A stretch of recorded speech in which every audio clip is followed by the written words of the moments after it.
Boa noite a todos. Se até o fim do culto eu não tiver falado por que essa corda está aqui comigo, você faz assim. Aí eu vou lembrar o que eu tenho que falar sobre essa corda aqui. Tá bom? Então, se eu esquecer, a corda está comigo. Aí você só me dá um toque assim, como que quer dizer, se eu esqueceu de falar da corda. Tá bom? Não é uma gravata, é uma corda. Depois eu tenho que falar alguma coisa sobre essa corda, tá? Eu não vou ensinar ninguém a se suicidar, não. Não sou doido. Primeiro a gente quer dar as boas-vindas aos nossos visitantes, nossos convidados, ao pessoal da casa. E deixa eu falar uma coisa para você. Você sabia que Deus, Ele nos prepara para ter um caráter. Deus quer que nós tenhamos um bom caráter, um caráter de excelência, um caráter de qualidade. E um dos sinais de um caráter de qualidade se chama disciplina e pontualidade. Isso é muito importante, porque você pode ser demitido se você não for uma pessoa responsável e pontual. E você sabe que há estatísticas que dizem que mais de 60% das pessoas que são demitidas por irresponsabilidade. E tem a ver com horário. Estava outro dia conversando sobre as mudanças que vão acontecer no Brasil em relação às novas ideias trabalhistas. E nós comentávamos acerca da questão de que, querendo ou não, nós brasileiros, nós gostamos de muito feriado, de chegar atrasado, a gente gosta de muita coisa disso. Isso é bom? É bom. Você sabe qual é a questão? A gente gosta de muito atestado. Todo brasileiro gosta de um atestado. A gente gosta de tudo, a gente gosta de realmente ter muita folga. Agora, o que acontece? O que acontece é que o camarada que trabalha, às vezes, 2 horas, ele acaba recebendo o mesmo valor de uma pessoa que trabalha 10 horas. E nós estávamos conversando com uma senhora americana, num supermercado uma vez, e uma senhorinha, eu perguntei dela, quantas horas de trabalho, quantas horas a senhora trabalha por dia? E ela disse, eu trabalho 10 horas por dia. Falei, fiquei assim, surpreso. Ela falou, mas eu posso trabalhar quantas horas eu quiser. Se eu quiser trabalhar 2 horas, eu trabalho 2 horas. Se eu quiser trabalhar 3 horas, eu trabalho 3 horas. Só tem uma questão. Eu vou receber menos se eu trabalhar 2 horas. E se eu trabalhar mais horas, eu vou receber mais. Você está entendendo? E aí ela disse, eu perguntei, e a questão? Ela disse, às vezes eu venho trabalhar doente, mas eu venho trabalhar. Isso surpreende a gente. Isso surpreende. Surpreende, eu fico. Por que surpreende? Porque eu começo a fazer uma analogia com a igreja. Qual é a analogia que eu faço com a igreja? É que se nós faltamos o nosso trabalho, que nós somos descontados, imagine como é a nossa situação em relação à igreja. Por exemplo, tem gente que dia de domingo não vem para o culto. Por quê? Porque não vai ser descontado no seu salário. Se fosse ser descontado no seu salário, você vinha. Amanhã, você vai estar bonzinho para o seu trabalho. Mas você não veio hoje para a igreja. É bom que isso aqui é gravado, aí você vai estar ouvindo aí. É com você mesmo que está me ouvindo nesse momento. Então, o que acontece?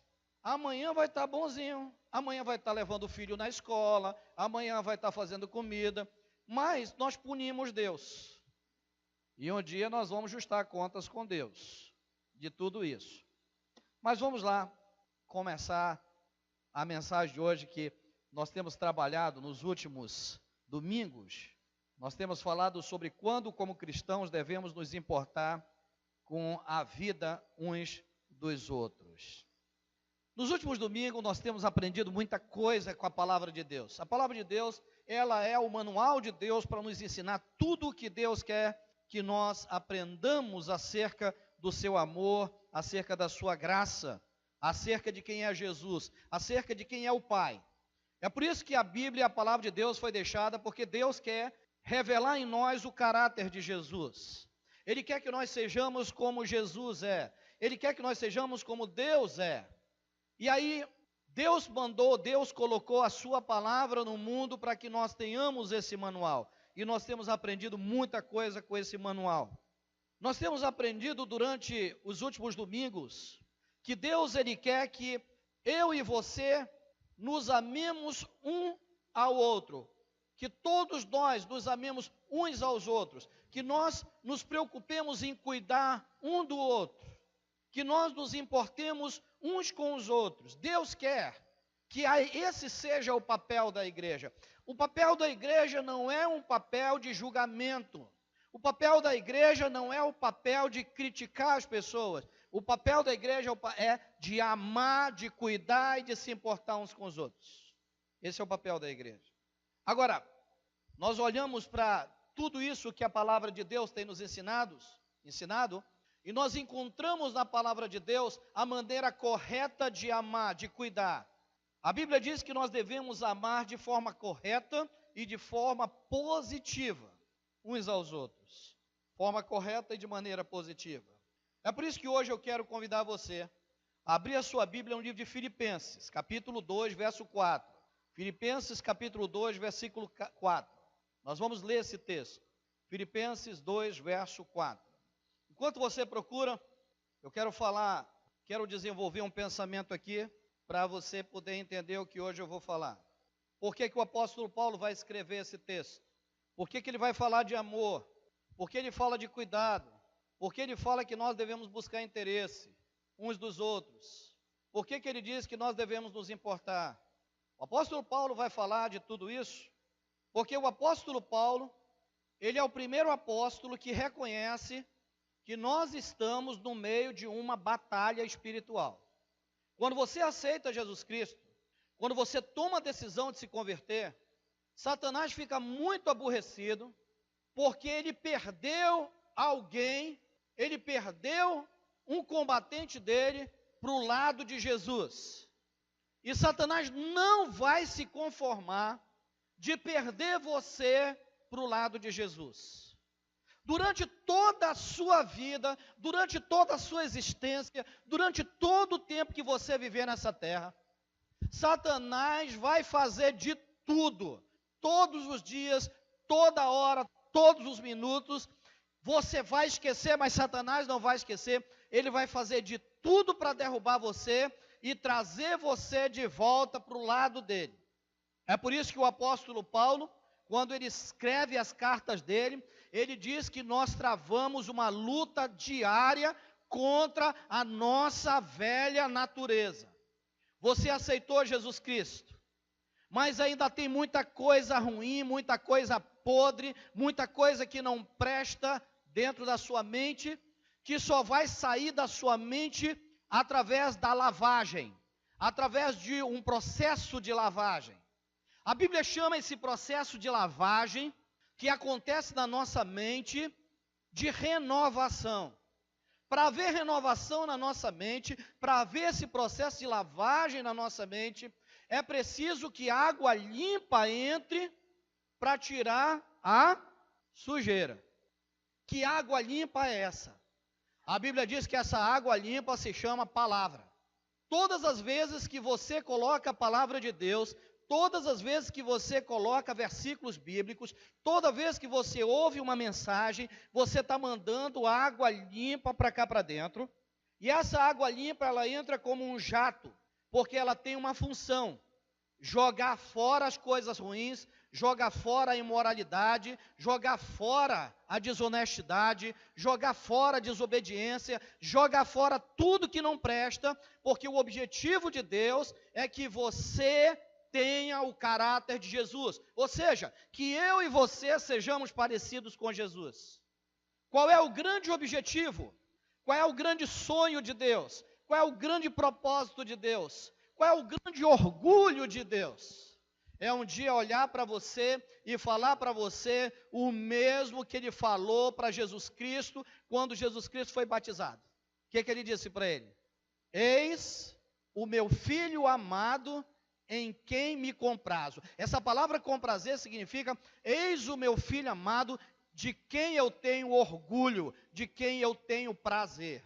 Deus quer olhar para mim, Deus quer olhar para você, e Ele quer dizer: esse aí é meu filho amado, eu tenho orgulho dele, eu tenho prazer, ele tem o meu caráter. todo dia ele luta contra a carne, todo dia ele luta contra o pecado dele, todo dia ele tem uma guerra espiritual dentro dele, e todo dia eu vejo ele vencendo o pecado, todo dia ele vence a imoralidade, todo dia ele vence a impureza, todo dia ele vence o adultério, todo dia ele vence a desonestidade, a prostituição, todo dia ele tem uma luta, mas toda luta ele vence. E Deus fica orgulhoso, e Deus tem prazer. É por isso que o apóstolo Paulo disse: vocês têm uma luta contra a velha natureza de vocês. A velha natureza, ela não está morta, ela está aí. E todo dia, se você não matar de vez, como Davi fez com o gigante, ela vai ressuscitar. O grande problema é que nós aceitamos Jesus Cristo e nós não matamos a nossa velha natureza. Nós apenas damos para ela um sedativo. Nós adormecemos, nós damos para ela uma anestesia. E aí, de vez em quando, ela vem acordando, aí ela chama, aí você se sente tentado. Aí você, poxa, hoje eu estou a fim de ir para um barzinho, ai, a minha velha natureza, e vai para o barzinho. Aí você entristece Deus. Aí você venceu a maconha, a cocaína, essas drogas que acabaram com você, e aí Deus libertou você, você está liberto, mas o problema é que você não matou elas da sua vida. Você deu uma anestesia, você deu um sedativo. Sabe qual é o problema da gente sedar os gigantes? Os gigantes acordam. E eles voltam a atacar de novo. É por isso que quando Davi, ele derrubou o gigante, ele foi lá conferir, e ele viu que o gigante respirava, ele disse, não, esse gigante ele vai voltar, e se ele levantar, ele vai derrotar o povo, ele vai me derrotar, e Davi foi lá e matou o gigante. Gigante na nossa vida são essas coisas, esses pecados, que nós deixamos adormecidos dentro de nós, que se nós não matarmos, eles vão ressuscitar, eles vão levantar, e depois do sedativo, eles vão destruir a sua família, vão destruir você, vão destruir a sua vida espiritual.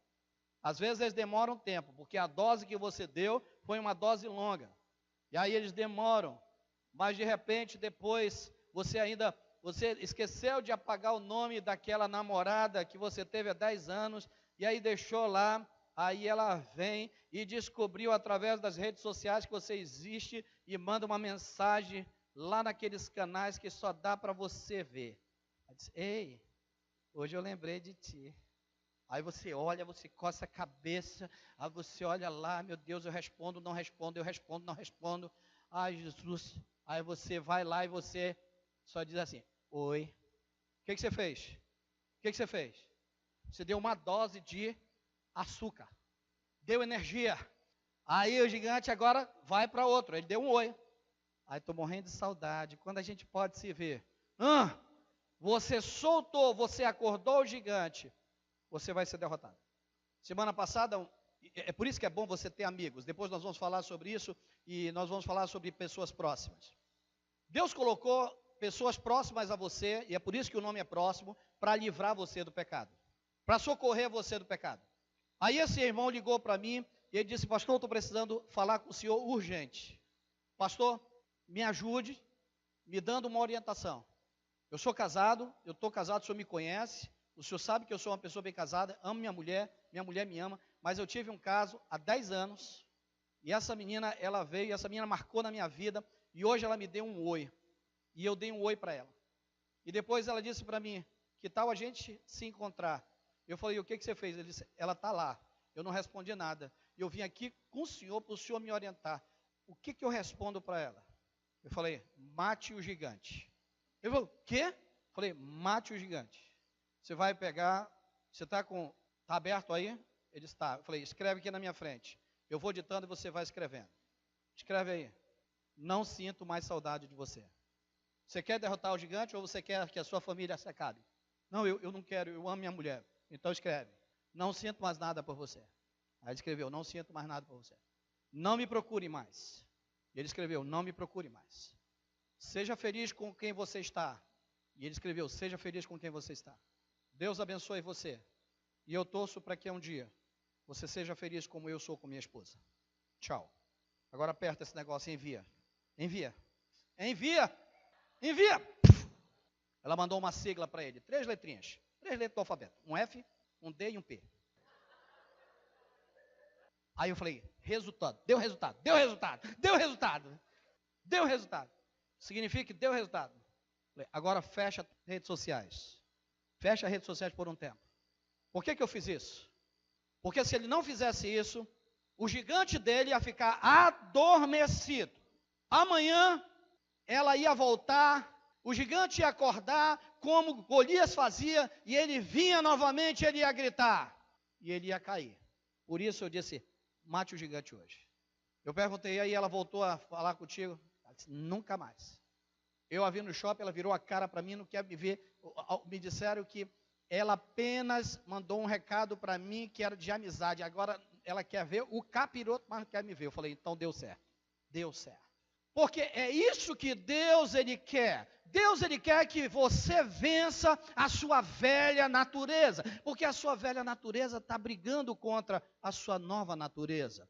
A nova criatura que você, quando conheceu Jesus Cristo, você decidiu que você queria ser uma nova criatura, feito à imagem de Jesus. E foi por isso que Jesus, ele veio habitar na sua vida, para ajudar você a vencer o pecado e a ser como ele é. Mas Jesus disse, vocês todos os dias, vocês vão ter aflições. Porque eu não posso tirar vocês do mundo, vocês têm que viver no mundo, vocês vão enfrentar as dificuldades do mundo, mas vocês vão vencer. Por que nós vamos vencer? Porque aquele que está em nós é maior do que aquele que no mundo está. É por isso que nós vamos vencer. Nós temos condições de vencer o pecado. E é por isso que Deus, ele deixou essa palavra para cada um de nós. E por que eu estou falando isso, meus irmãos? Porque todos nós aqui, estamos sujeitos a cair. Mas existem maneiras de evitar que nós caiamos. Todos nós estamos sujeitos. Agora, quando uma pessoa cai, olha, deixa eu falar uma coisa aqui, eu falei, quantos aqui estavam na reunião que eu fiz com os teens? Levante a mão. Levante a mão. Você estava presente na reunião que eu estava com os teens. Tem alguns que não estavam, mas já sabem disso. Não responda o que eu vou perguntar, deixa as pessoas que estão aqui responderem. Capítulo 3 do livro de Gênesis, a Bíblia diz, começa relatando a queda do homem. Queda do homem significa o pecado do homem. Lá começa dizendo, falando sobre a serpente. Pergunta, a serpente era o diabo ou o diabo era a serpente? O que tu acha, Tadeu? A serpente era o diabo ou o diabo era a serpente? O diabo era a serpente. Quantos concordam com o Tadeu? Quantos acham que a serpente era o diabo? Levanta a mão. Quantos acham que o diabo era a serpente? Levanta a mão. Quantos estão em dúvida e querem a ajuda dos universitários? Toda a galera. Deixa eu falar para você. Sabe o que diz o capítulo 3 do livro de Gênesis? Capítulo 3 do livro de Gênesis diz assim: ora, a serpente era a mais astuta de todos os animais que Deus havia criado. Está escrito ou não está isso lá? O texto está dizendo que a serpente era o diabo? O texto está dizendo que o diabo era a serpente? Também não. O texto está dizendo que a serpente era um animal criado por Deus, certo? E que esse animal criado por Deus, ele tinha algo que chamou a atenção de Satanás, que despertou o interesse de Satanás para atacar aquele animal que tinha sido criado por Deus. E o que despertou a atenção de Satanás é que a serpente era, dentre todos os animais, o mais astuto. Satanás não chegou para pegar qualquer um, não. Ele foi lá e ele selecionou, disse, aquele ali vai dar certo. Olha, aquele ali tem habilidade, ela é astuta, ela é habilidosa. Ou seja, ele usou quem ele viu que tinha capacidade, que tinha habilidade. Satanás não pega qualquer um, não. Satanás, ele pega quem tem habilidade, quem tem capacidade, quem tem dom, quem tem algo que seja que desperte algo nos outros. Você está entendendo isso? Você entende isso? Quando Satanás olha para os seus filhos, ele vê qual é a habilidade dos seus filhos, e se o seu filho tem habilidade, Satanás vai querer destruir os seus filhos. Seu filho é bom de desenho? Ele sabe que seu filho pode ganhar muitas pessoas para o reino de Deus através do desenho, e ele vai lá, e ele vai usar o seu filho para destruir o seu filho. Seu filho é inteligente, ele vai querer usar a inteligência do seu filho. Seu filho é habilidoso em alguma área, ele vai querer usar aquela habilidade para tirar o seu filho dos caminhos do Senhor. É por isso que as nossas habilidades, os nossos dons, nós devemos usar para o nosso Deus. Você sabe tocar violão, você tem que usar para Deus. Você sabe tocar piano, você tem que usar para Deus. Você é um jovem inteligente no computador, pense como você pode usar isso para Deus. Porque Satanás está de olho em você e Satanás vai usar essas suas habilidades para pegar você, tirar você e levar para o mundo. E quando ele levar para o mundo, aí é que entra a função do amor. Esse é o perigo. Nós não estamos querendo que você vá para o mundo para a gente lutar. Nós queremos amar você enquanto você tem essas habilidades. Nós não queremos amar você depois que Satanás já pegou você, porque aí nós não vamos ter como amar, nós vamos ter que lutar para salvar você. Satanás sabe do potencial de cada um de nós. Satanás está hoje querendo levar muitos jovens dessa igreja para o mundo. Satanás está oferecendo muita coisa para os jovens dessa igreja para irem para o mundo, e os jovens estão caindo nas lábias de Satanás, estão indo para o mundo, estão abandonando os dons, os talentos, a graça, a misericórdia, tudo que Deus tem dado para você, você tem aberto mão para seguir Satanás. Você acha que Satanás não ofereceu isso para Jesus? Satanás chegou com Jesus e disse: olha, eu posso te dar fama. Eu posso te dar fama. Se você quiser ter fama, vem cá. E ele levou Jesus, ele mostrou o mundo. Ele disse: toda aquela fama ali, você vai ser o homem mais famoso, tudo. Você vai ser mais famoso do que o melhor youtuber que existe. Você vai ser mais famoso do que o artista mais famoso de Hollywood. Tudo. Eu dou para você. Você só precisa fazer uma coisa. Deixe o seu ministério de lado. Abandone o seu ministério, abandone Deus, suba, eu vou lhe levar aqui para cima, suba.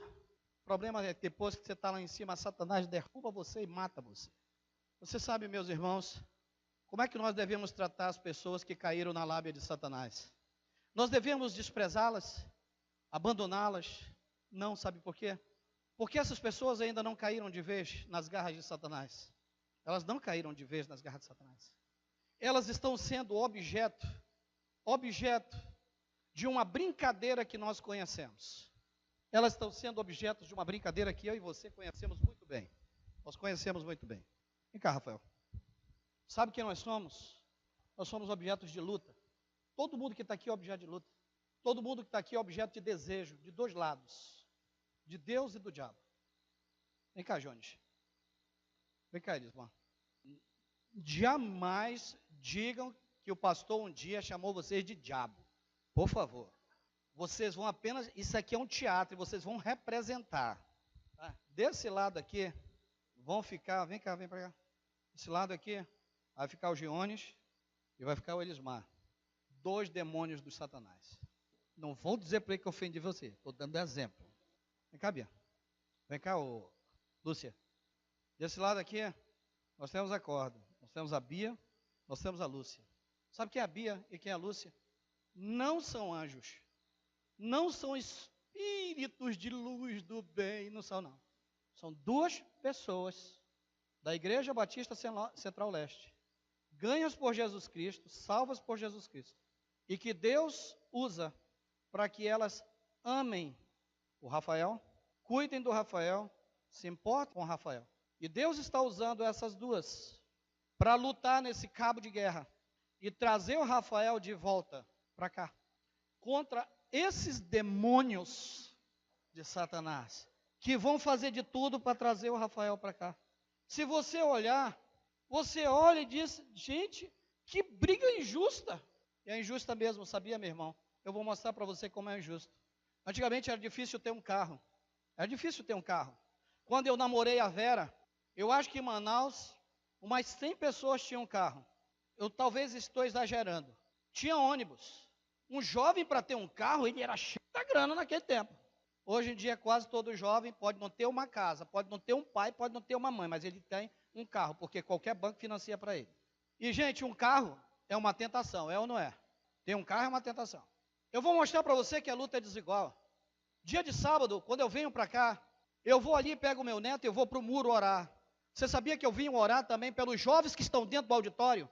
Eu oro a Deus, digo, Deus, obrigado por esses jovens que estão dentro do auditório. Eu não venho criticar, dizer, gente, cadê os jovens? Cadê? Não, eu digo, Deus, esses aí são os heróis da resistência, porque não é fácil se manter resistente ao pecado no mundo. Sabe por quê? Porque a luta é desigual. Dia de sábado tem muita coisa boa para jovem. O jovem que tem um carro pode botar uma garota dentro do carro, levar essa menina na Ponta Negra, dar umas beijocas nela. E se a menina for meio atiradinha, ele vai pegar essa menina. É doido, mano. Isso é ruim? Não é nada, meu irmão. Para quem é macho, é isso aí. Mas esse jovem que tem um carro, ele veio aqui. E ele está fazendo o que muitos jovens acham que é careta. Ficar aqui sentado ouvindo a palavra de Deus. O que é mais interessante para um jovem? É estar curtindo a vida. E aí vem o mundo, aí vem as coisas do mundo, é show no sambódromo, é show na arena, é show não sei o que lá, é passeio, e as meninas se oferecendo. E ele diz, não, eu quero estar lá na igreja. Ele trava uma luta e ele está vencendo essa luta. Não é fácil. Aí Satanás descobre que esse jovem, ele tem muito talento. Ele descobre que o Rafael tem talento. Ele descobre que Rafael é um jovem que pode dar muito fruto. Sabe o que ele faz? Ele coloca Rafael nessa situação. Ele diz, eu vou ganhar para mim. Eu vou trazer o Rafael para o mundo. Eu vou oferecer para ele o que essa igreja não oferece. Eu vou trazer o Rafael para o mundo. Aí, meus irmãozinhos, as duas irmãzinhas que Deus colocou aqui para amar o Rafael, ao invés delas chegarem e dizer, não, Rafael, nós não vamos deixar você perder para o mundo. Nós vamos orar por você, vamos cuidar de você. Sabe o que elas fazem? Elas se unem. E ela diz assim, não viu o Rafael esses dias aqui?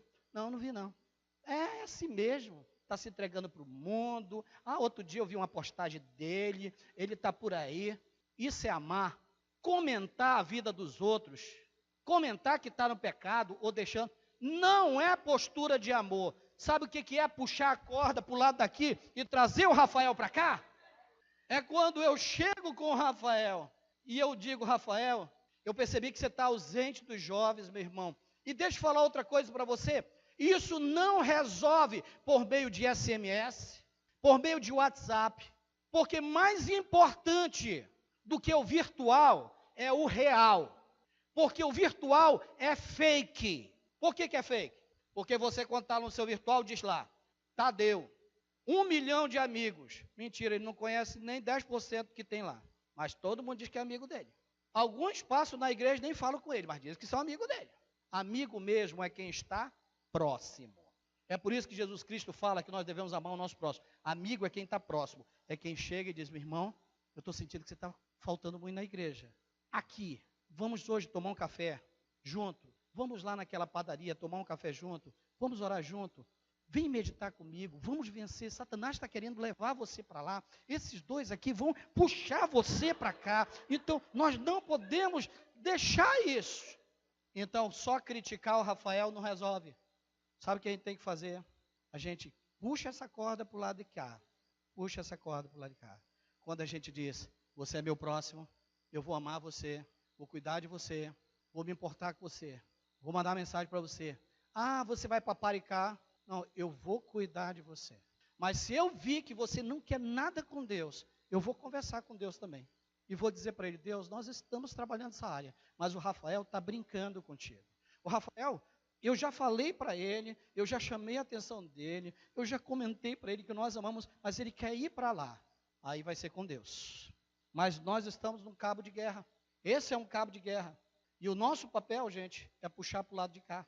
Amar, cuidar, se importar, não é criticar, não é ficar fuçando a foto das pessoas e dizer, olha aqui, vai se quebrar. Não, é dizer, o que eu posso fazer para trazer de volta esse irmão para cá? Porque ele está cego. O mundo cega até aqueles que se acham muito espirituais. Deixa eu fazer uma pergunta para você. Quantos de vocês lembram de um homem chamado Jim Swaggart? Só os velhos. Jim Swaggart era um grande evangelista. Satanás sabia que Jim Swaggart era um grande evangelista? Sabia. Jim Swaggart não caiu por causa de dinheiro. Jim Swaggart caiu por causa de uma mulher bonita. Satanás sabe o que você gosta. Eu lembro de um homem que eu tinha uma grande admiração por ele. Nunca o ministério desse homem voltou a ser o que era. Caio Fábio de Araújo. Caio Fábio era um grande pregador do evangelho, caiu no pecado. Satanás quer derrubar você que está no ministério. Você tem um ministério, Satanás vai derrubar você. Eu dei o exemplo do Jessé. Jessé era um grande cantor na igreja dele. Ele era o cantor principal daquilo que é chamado no final do ano de cantata de Natal. Satanás veio e levou Jessé para o mundo. Jessé morreu com 42 anos. Katy Perry, uma grande cantora americana que cantava na igreja dos pais dela. Os pais dela são pastores pentecostais. Satanás foi lá dentro da igreja, como Satanás pode estar hoje aqui, observando as garotas bonitinhas para levar para o mundo. Eu lembro uma vez que uma irmãzinha bonita, menina linda, o bandido desgraçado, do safado, do diabo, entrou e disse: menina, você é linda, você pode ser modelo. Levou a menina para fora da igreja, dizendo que ela podia ser modelo, e hoje a menina é prostituta. Voltou para o Brasil acabada, acabou a vida dela, voltou com uma doença incurável. Satanás, ele está rondando. Se você assistir aquele filme, O Advogado do Diabo, você sabe onde é que aquele menino, aquele diabo, que está na figura daquele homem, ele vai buscar a pessoa num acampamento. Satanás sai visitando as igrejas, para destruir a vida daquele ou daquela que tem potencial. E sabe por que Satanás quer acabar com sua vida? É porque você tem potencial. E como filhos de Deus somos nós, ou nós ajudamos a essas aqui que estão nos puxando para cá, e nós estamos junto com ele, puxando, porque eu estou dizendo, eu não quero ir para o lado de Satanás. Mas às vezes sabe o que acontece? A gente vai se entregando é para o lado de Satanás. E Satanás está destruindo os nossos jovens, está destruindo as nossas famílias, está destruindo muita gente nessa igreja. Qual é o nosso papel? É amar essas pessoas que estão sendo atacadas por Satanás. Filipenses capítulo 2, verso 4 diz: cada um cuide não somente dos seus interesses, mas também dos interesses dos outros. Nesse texto o apóstolo Paulo está dando uma ordem. Qual é a ordem que o apóstolo Paulo está me dando nesse texto? A ordem que o apóstolo Paulo está me dando nesse texto, ele está dizendo: cuide dos interesses, não somente dos seus, mas dos interesses dos irmãos. Ele não está mandando eu me importar com coisas que eu não devo me importar, ele está dizendo com a vida dos meus irmãos, a vida espiritual deles, a vida material deles. Quais são os nossos interesses materiais e espirituais? A Bíblia diz que todo aquele que verdadeiramente se converte a Jesus, se o Anderson se converteu verdadeiramente a Jesus Cristo, o Anderson tem que todos os dias, lá naquele ambiente de trabalho dele, que não é fácil. Eu sei onde o Anderson trabalha. Eu sei como eles se tratam lá. É palavrão saindo da esquerda para a direita toda hora. É um chamando o outro para trair, para beber uma cachaça, para beber uma cervejinha. É toda hora Satanás fazendo o meu amigo Anderson, puxando ele, porque sabe do potencial dele. Satanás sabe de todo o potencial que tem aqui dentro dessa igreja. E os que caíram, caíram porque tinham potencial. Quando o Anderson se converteu, o Anderson precisa entender que no ato da conversão dele, Deus propôs ao Anderson que ele se tornasse como Jesus é. Que o mundo olhasse para ele e dissesse: esse jovem, esse marido, esse homem, ele é parecido com Jesus. É por isso que Deus, ele quer que o Anderson, ele alcance o topo, ele alcance o cume, ele alcance aquilo que a Bíblia chama de plenitude da vida espiritual, plenitude da vida cristã. Talvez você pergunte: mas pastor, qual é o topo, qual é o cume, qual é a plenitude da vida de um crente? Eu vou mostrar para você onde é que está a resposta. Abra sua Bíblia em Efésios capítulo 4, verso 13 a 16. Efésios capítulo 4, verso 13 a 16. Vejamos o que a Bíblia diz. Olha o que a Bíblia diz. Verso 13. Até que todos alcancemos a unidade da fé e do conhecimento do Filho de Deus. Até que todos alcancemos a unidade da fé e do conhecimento do Filho de Deus. E cheguemos à maturidade, atingindo a medida da plenitude de Cristo. Ou seja, qual é o objetivo final de Deus na minha vida e na sua vida? Qual é o objetivo final de Deus na nossa vida? Qual é o objetivo final de Deus para mim e para você? Qual é? Que nós sejamos o quê? Salvos. Qual é o objetivo? Está aqui. E cheguemos à maturidade, atingindo a medida da plenitude de Cristo. O objetivo final é que nós sejamos como Jesus é. Plenitude significa cheio de Cristo. Plenitude significa cheio do Espírito. Só podemos ser cheios do Espírito por intermédio da palavra de Deus. Aí o texto prossegue, 14. O propósito é que não sejamos mais como crianças, levados de um lado para o outro, pelas ondas, nem jogados para cá e para lá por todo o vento de doutrina e pela astúcia e esperteza de homens que induzem ao erro. Verso 15. Antes, seguindo a verdade em amor, cresçamos em tudo naquele que é a cabeça, Cristo. 16. Dele todo o corpo, ajustado e unido pelo auxílio de todas as juntas, cresce, edifica-se a si mesmo em amor, na medida em que cada parte realiza a sua função. O que Deus está dizendo aqui? Deus, Ele quer que os nossos interesses, tanto para nós, quanto para os nossos irmãos, sejam, número 1, presta atenção nesse texto, número 1, Ele quer que todos nós tenhamos a mesma unidade de fé. O que Jesus está dizendo aqui, o que é a palavra de Deus, o que Deus está dizendo aqui, é bem claro. Ele diz, você quer saber se você está no caminho certo, de amar o seu irmão, de cuidar do seu irmão, se você está no caminho certo, ele diz, a primeira coisa é que todo mundo que se reúne numa igreja precisa ter a mesma unidade de fé. O que é isso? O que é unidade de fé? Unidade de fé significa pensar de forma unânime. O que é pensar de forma unânime? Significa que eu não tenho uma discordância da forma de salvação proposta por Deus. E qual é a forma de salvação correta proposta por Deus? A Bíblia diz que só há um meio de nós sermos salvos. Só é uma maneira. Toda a igreja tem que pensar dessa maneira.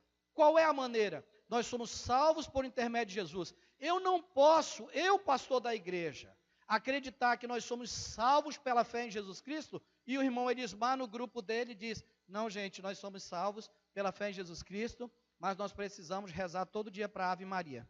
Tem alguma coisa errada, nós não estamos vivendo em unidade de fé. Você está entendendo o que eu estou dizendo? Você está entendendo o que é unidade de fé? Eu não posso acreditar que Jesus Cristo, e isso é a verdade, que só Jesus Cristo pode salvar você. E o Tadeu lá no grupo dele diz, não, mas eu acredito que é Jesus Cristo, mas você tem que guardar os mandamentos, senão você vai para o inferno. Isso está errado, porque a nossa igreja, ela precisa viver em unidade de fé. O que é unidade de fé? Nós cremos, todos nós, que não há salvação em nenhum outro. Salvação é pela fé unicamente em Jesus Cristo e ponto final.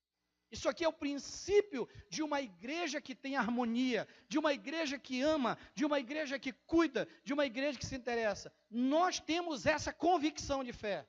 Eu não posso, dentro da minha igreja, dentro dessa igreja, começar a pensar que unidade de fé, não, eu acredito o seguinte, tem uns irmãos aí cheios de teoria maluca. Outro dia um irmãozinho postou uma aberração bíblica. Não, porque não importa, irmão, qual é a igreja que você está frequentando, se é a macumba, o espiritismo, o catolicismo, importa que você está numa igreja, porque todos os caminhos levam a Deus. Que lindo! Mas isso aí é diabólico. Isso está errado. Nem todos os caminhos levam a Deus, meu irmão. A Bíblia diz que só há um caminho que leva a Deus. João capítulo 14, versículo 6 diz, eu sou o caminho, a verdade e a vida. Ninguém, nem o governador, nem o presidente, nem o papa, nem o pastor, ninguém vem ao Pai, se não for por mim. Ninguém, somente Jesus Cristo salva. O que eu estou dizendo para você? Que não adianta ninguém chegar e dizer para você, eu creio em salvação, mas para mim eu creio também que salvação é assim. Eu estou nessa igreja aqui, eu creio em tudo, eu gosto do pastor, eu admiro o pastor, mas eu acho que para você ser salvo, é necessário você se batizar. Deixa eu falar uma coisa para você, você está nessa igreja, mas você não faz parte da unidade de fé dessa igreja. Porque a unidade de fé dessa igreja crê que nós não precisamos de batismo para ser salvo. Batismo é apenas uma cerimônia que mostra que nós estamos nos submetendo ao senhorio do Senhor Jesus Cristo. É uma ordenança da igreja, mas que não salva. Quem salva é Jesus. Eu não posso estar numa igreja e ao mesmo tempo dizer, não, eu estou nessa igreja, mas eu creio que nós temos que guardar o sábado. Eu não creio, porque a Bíblia diz que Jesus é suficiente. Eu não preciso das leis para ser salvo. Jesus já pagou o preço da lei por mim. Eu não posso estar numa igreja onde eu digo que eu sou membro dessa igreja, que eu faço parte dessa igreja, mas eu ainda cultuo Maria. Eu acho que eu preciso acreditar, porque Maria é mãe de Jesus, e se a mãe pedir, o filho tem que atender. A questão é que a Bíblia diz que não há nenhum mediador entre Deus e os homens, a não ser Jesus Cristo o justo. Maria era pecadora, Jesus é justo. A minha unidade de fé é Jesus. A minha unidade de fé é Jesus. A unidade de fé da nossa igreja é Jesus. Jesus é o único meio de nos proporcionar salvação. Não há salvação de nenhuma outra forma que não seja por meio de Jesus Cristo. Não adianta você fazer boas obras, praticar boas obras e dizer, mas eu pratico boas obras e porque eu pratico boas obras, eu vou ser salvo. Porque pela graça sois salvos. Nós somos salvos pela graça de Jesus. Nós não somos salvos por obra. Nenhum outro caminho me proporciona a salvação. É por isso que o apóstolo Paulo aqui nesse texto, ele diz de maneira muito clara, que Deus ele quer que os nossos interesses, tanto para nós, quanto para os nossos irmãos, sejam que todos nós tenhamos a mesma unidade de fé. No seu grupo, todo mundo tem que ter a mesma unidade de fé. Você é o líder de lá, né, Edmar? Seu grupo, você tem que dizer isso, nós temos que ter unidade de fé. O que é isso? O irmãozinho diz, não, porque aqui a gente precisa fazer boas obras, senão nós não vamos ser salvos. Você tem que levantar e dizer, não, irmão, esse grupo não. Aqui não, aqui nós acreditamos na nossa unidade de fé. Unidade de fé significa que a única maneira de sermos salvos é por intermédio de Jesus e ponto final. Nós não podemos fazer nada para ajudar Jesus a nos salvar. Jesus é suficiente, ponto final. Então ele fala primeiro da unidade da fé. A segunda coisa que o apóstolo Paulo vai falar aqui nesse texto, ele diz que todos tenhamos sede, que todos tenhamos gana, que todos tenhamos desejo de a cada dia mais. Olha o que o texto diz, de a cada dia mais. Ele diz que todos nós, isso tem que ser interesse meu, e eu tenho que passar esse interesse para quem está próximo a mim. Você tem que passar esse interesse para as pessoas que estão próximas a você. Você tem que contagiar as pessoas. De quê? De que elas precisam conhecer Jesus todo dia. Elas precisam conhecer mais Jesus. Nós só vamos conhecer Jesus se nós nos relacionarmos com Jesus. Se você não se relacionar com Jesus, você não vai conhecer Jesus. Como é que nós nos relacionamos com Jesus? Se relacionar com Jesus é como um relacionamento. Você sabe que um relacionamento, ele exige 3 ações, 3 coisas. Um relacionamento, para ele se desenvolver e ele chegar no nível de amor, ele precisa de 3 coisas. Comunicação, encontros, paixão. Comunicação, encontros e paixão. Essas 3 coisas fazem você desenvolver amor por uma pessoa. O que significa isso? Comunicação, como é que eu faço para ter comunicação com Deus?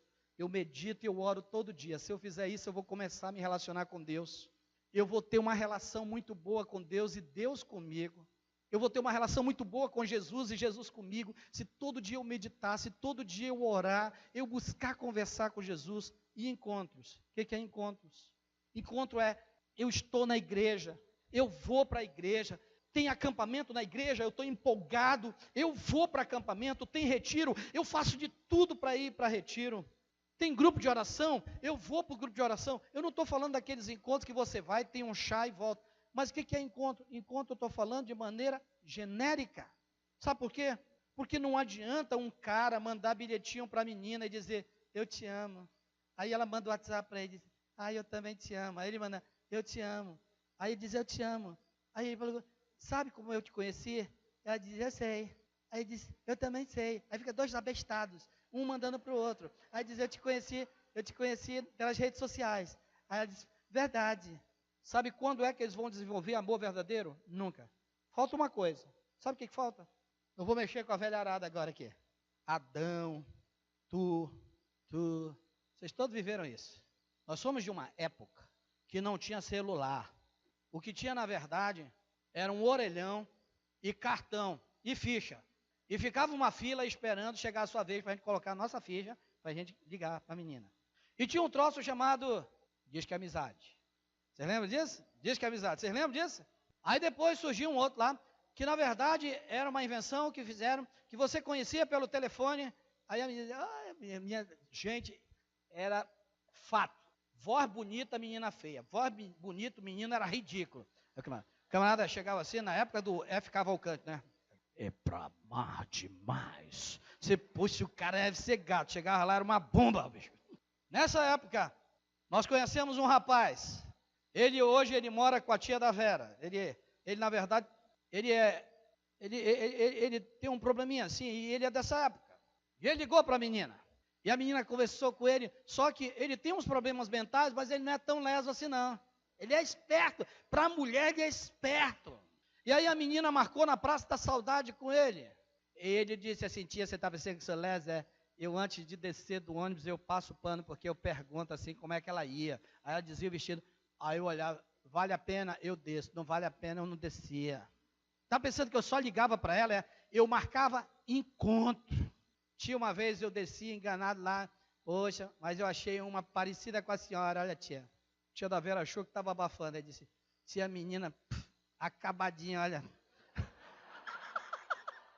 Mas sabe que na verdade aqui, olha, se ele fosse ficar pelas redes sociais, se ele fosse apenas conversar, nunca aconteceria um encontro.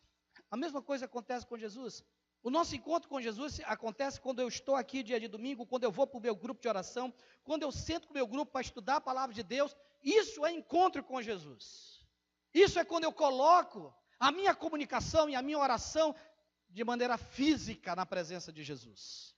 Para eu desenvolver um relacionamento com alguém, eu preciso muito mais do que essa comunicação virtual. Eu preciso de ter encontros físicos. Eu estar na igreja, eu frequentar um grupo, é encontro físico.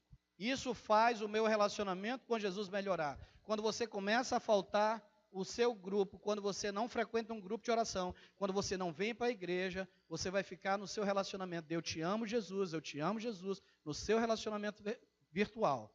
Mas você não vai ter relacionamento físico. Relacionamento físico é esse, quando eu me encontro com os meus irmãos, eu aperto a mão deles, eu converso com eles, eu participo da obra, eu sirvo. Aí significa que o meu amor está ganhando conotação física. E paixão, todo casal que quer desenvolver amor, não adianta somente se conhecer virtualmente, marcar encontro. Tem que ter paixão. Se não tiver paixão, o amor não desenvolve. E o que é a paixão? A paixão são os bilhetinhos. A paixão são as declarações. As paixões são o louvor. São as músicas que eu faço para Deus. São os bilhetes que eu escrevo para Deus. Você já escreveu algum bilhete para Deus? Isso mostra que você está apaixonado por Deus. Nós temos jovens que não estão apaixonados por Deus. Quando é que eu estou apaixonado por Deus? É quando eu estou com Deus na cabeça. Quando a gente está apaixonado, a gente está com a pessoa 24 horas na cabeça. Olha, é possível alguém estar apaixonado depois de 30 anos, vocês acham? Pode? É possível? É possível? É possível. A questão da paixão, sabe qual é? É que todo dia você rega ela. Se você não regar, ela não vai florescer todo dia. Rízia casou, Driere casou. Outro dia eu me peguei, eu e Verinha, falei para você na vez passada, lá na Ponta Negra, eu desviei o caminho. Na verdade, eu fiz o que eu tinha vontade de fazer quando eu era jovem, só que eu não tinha carro. Aí eu peguei e desviei o caminho. Só eu e ela, olhei para ela, comecei a seduzir. Sabe por que eu fiz isso? Sabe por que eu fiz isso? Eu falei para ela, olha, queria falar uma coisa hoje para você. Abri o vidro, coloquei minha mão aqui, falei para ela, acredite no que eu vou falar para você. Hoje eu estou mais apaixonado por você do que no primeiro dia que eu vi você. Ela falou, deixa de graça. Falei, eu estou falando sério. E aí a gente começou a conversar, daqui a pouco eu ganhei um beijo. Sabe por que eu estou fazendo isso? Porque falar é regar. Escrever bilhete é regar. Mandar uma mensagem é regar. Tudo isso é regar. Quando eu estou trabalhando, que eu mando uma mensagem, às vezes, não, mas tem que entender que eu estou trabalhando, e horário de trabalho é horário de trabalho. Para de H, porque se fosse com a garotinha que você está apaixonado, o horário de trabalho não seria horário de trabalho, seria até horário de fuga. Você fugia para ir se encontrar com ela. Quando é para a mulher, é horário de trabalho. Então, 1 minutinho de nada, deu bobeira, vai lá para o banheiro, te amo, não esquece disso. Você faria isso se você fosse jovem apaixonado? Você faz isso porque você continua sendo casado, apaixonado. Te amo. Não esquece, estou fazendo maior força por você aqui. Ela não vai saber, mas ele está fazendo força. Está pensando nela. Você sabe, Vera não é fã de música. Eu nunca ia conquistar a Vera por música. E eu descobri maneiras de como conquistar a Vera. Nenhum homem conhece a Vera como eu conheço. Você diz, lógico. Sabe por quê? Porque eu cultivo isso. E é isso que a gente tem que fazer. Amor por Jesus tem que ser cultivado. Você sabe por que eu amo Jesus? Porque eu acordo pensando em Jesus. Eu durmo pensando em Jesus. Quando eu estou sozinho no meu carro, eu converso com Jesus. E todas as vezes que eu penso sempre em alguém, eu cresço em amor por essa pessoa. Eu coloco lá louvor que lembre de Jesus. Se eu quero lembrar de Jesus, eu coloco louvores que exaltem Jesus. Outro dia eu falei para a Vera, Vera, eu sei que você não gosta, mas eu preciso descobrir uma música que você gosta, para quando eu colocar no meu carro, ela lembrar de nós dois. Ela falou, deixa disso. Eu falei, não deixo, não, vamos escolher. Aí nós lembramos de uma música que nos marcou. Sabe o que eu faço? De vez em quando, eu tenho um repertório no meu Spotify, e eu coloco lá aquela música. Sabe o que eu faço? Eu sou homem. Satanás sabe do que eu gosto. De repente estou dirigindo, passa ali alguém, olha o meu pecado, eu boto na minha música. E quem eu penso? Nela. Nela. Quando o diabo passar com você, trazendo fama, trazendo coisa importante, você sabe que você vai cair, sabe o que você faz? Ponha um louvor que te lembre Jesus, para você se apaixonar por ele. Escreva bilhetes para ele. Jesus, eu amo o Senhor. Escreva poesia, compunha músicas. Escreva poesias. Faça um caderno cheio de poesias que mostre que você é apaixonado por Jesus. Você não pode só vir para a igreja para fazer essa arrumaçãozinha. Eu vou para ficar lá na sonoplastia. Ouve a mensagem, não sabe nada. Eu vou para a igreja porque eu tenho que ficar no berçário. Eu vou para a igreja. Você tem que vir para a igreja para aprender a amar Jesus cada dia mais. Se você sair daqui dessa igreja hoje e não aprender a amar Jesus, não venha nunca mais para cá. Porque a nossa finalidade é essa. Se não for para amar Jesus, o que nós estamos fazendo aqui? Porque nós só vamos aprender a amar o mundo se nós amarmos Jesus. Nós só vamos poder puxar a corda, como a Bia puxou e a